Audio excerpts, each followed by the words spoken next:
Panesara police મથકની હદમાં પત્નીની હત્યા કરી ભાગી છૂટેલા હત્યારા પતિને ઓરિસ્સાથી પાનેસરા પોલીસે ઝડપી પાડ્યો છે।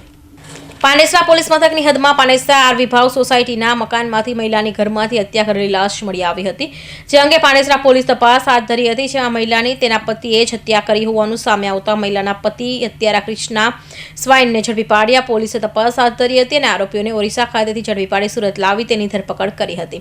તો પત્નીના ચરિત્ર પર શંકા જતા હત્યા કરી હોવાના હત્યારા પતિ કૃષ્ણા સ્વાઈને કબૂલાત કરી હતી।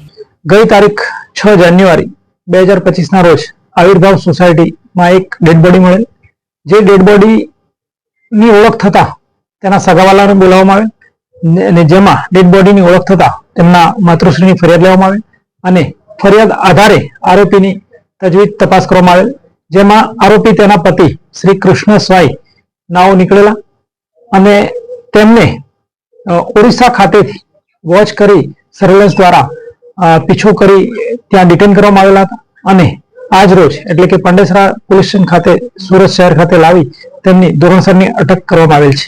બનાવની વિગત એવી છે કે આરોપીએ પોતાની પત્ની પર ચારિત્ર્યની શંકા રાખી અને મૃત્યુ નિપજાવેલ છે।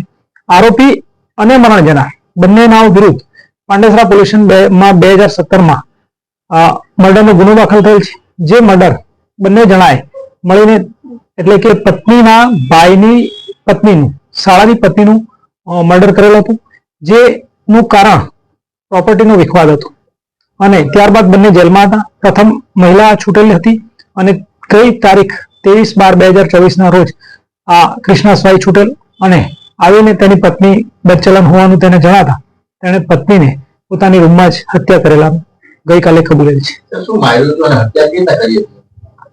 મારવામાં તેણે દિવાલ સાથે તેને પટકી હતી તથા કુકરનો ઉપયોગ કરેલ છે અને રસોડાના વાસણનો પણ તેનો ઉપયોગ કરેલ છે।